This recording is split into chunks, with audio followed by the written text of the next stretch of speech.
Hi mga kabudlat, so today is our day 2 ng Laag Caravan ng Budlat Family.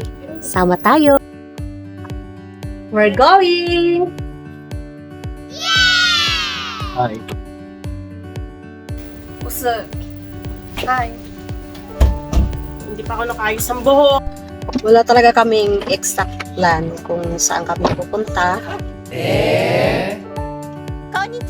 So we decided to go to Hakone na lang. Ayan, magandang umaga, Mount Fuji. Nag-stop over muna kami sa Lawson para mag-coffee at pampatanggal ang tok ng aming driver. Hindi namin alam kung anong makikita namin sa Hakone but we are really excited. Finally, nandito na kami sa Hakone, guys. Diyos ko Lord, sobrang ganda dito. And marami ding mga turista na pumupunta. Nakuha nito ang aking attention kasi maliban kasi sa black, which is my favorite color, talagang nakakainggan yung pumunta talaga at bumili. May petting zoo din po sila na pwede mong hawakan ng mga animals. May mga kabudlat, may mga fairy din dito, iba't ibang klase na kailangan mo lang magbayad ng 3,000 yen or 3,500 yata at pwede kang ilibot sa buong lake na yan. The view are really amazing at talagang mapapawaw ka sa ganda. Maraming mga activities na pwede mong gawin. Like, pwede kayo mag-boating, pwede kayong ng ferry. Basta, everything is here. May aquarium pa. Wow! Isa sa mga main attraction din nila itong water spider o water ninja na tinatawag nila. Pwede kang ilibot sa kayan doon sa may lake. Hay nako, mapapawaw ka na lang talaga. Wow!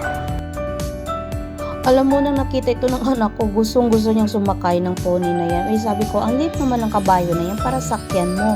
Pero may bayad din po yan mga kabisdak. Kung hindi ako nag-travel, nako sa libro ko lang makikita ang mga animal na ganyan.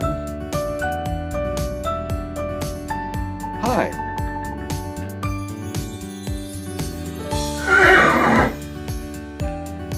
Dahil low budget lang naman itong travel namin, kailangan isang attraction lang. Try namin itong ropeway. Hakone ropeway. So, titignan natin kung ano ba yung view na nasa baba. Let's check! So, try na nga namin itong ropeway na tinatawag. Pero as of now, kailangan namin maghintay ng konti. But, we have Ako ni.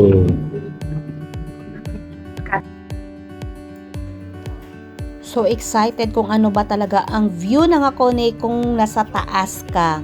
Well, anyway, hindi naman ako na-disappoint kasi sobrang ganda naman talaga. Sus, habang nasa taas ako, mga kabisdak, parang gusto kong sumigaw ng Darna! Ding ang bato! At pag ako'y nalula na, balik na ako sa pagiging narda. Charot!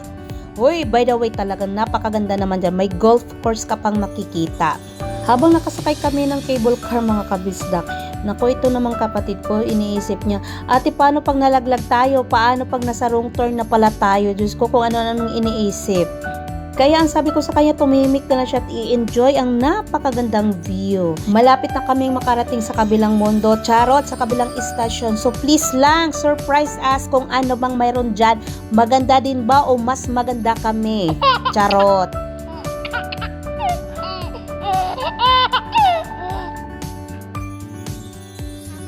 Oh, hayan na, nasa kabilang side na tayo. Diyos ko, ang hangin-hangin naman. Pati yata mga balako-bako nagsitapunan na at nagsialisa na sa ulo ko sa sobrang hangin. Nakalimutan ko sabihin, sobrang lamig din pala. sarap siguro magtago-taguan dito. Sa mga damuhan. Yung kapatid ko, pinagrampa ko. Sabi ko, kung wala kang chance sa mga international dito na nasa kabukiran tayong magrampa, girl. Nagbo-vlog sana ang inyong mother budlat kaya sobrang lakas naman ng hangin, hindi ko na marinig ang sarili kong boses. At isa pa mga kabudlat, talagang nilamig ako dahil ang temperature dyan ay nasa 10 degrees Celsius lamang. Imagine! Wow!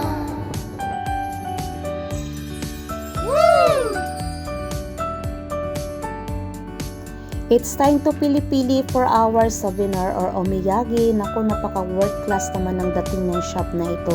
Actually, halos lahat ng shop na nandito sa Kone ay napaka-world class. Hanggang sa ulitin, Hakone. See you soon. Definitely, we will come back. Second stop ng aming gala caravan. Good luck, family! Talagang sinulit na namin ang araw na ito. Walang makakapigil sa aming paggagala. This is our day, so let's enjoy!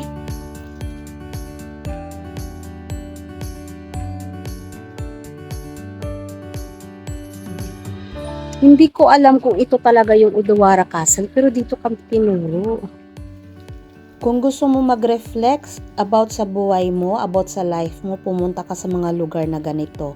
Ayan na nga, hinahanap nga namin. Kung ito ba talagang napuntahan namin is Odawara Castle. We will go here sa Castle Tower. Free Wi-Fi. So, let's go!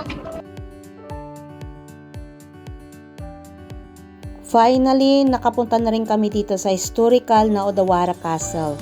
Ang daming mga turista na naman. Ang napasin ko lang dito sa mga puno na nakapaligid sa Odawara Castle ay napakalaki.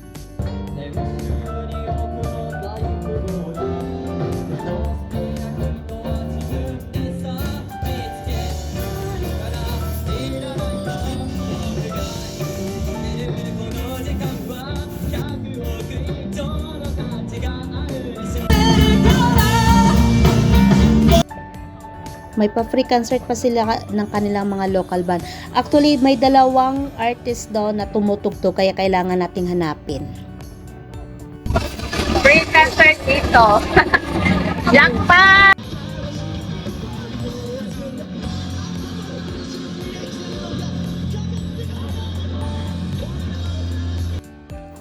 Mga kabudlat, sorry hindi namin gaanong naikot ang Odawara Castle dahil pagod na rin ang aming mga katawang lupa at aming mga paa sa kakagala. Go mga kabistak, uwian na bago pa tayo magutom at mawala ng pera.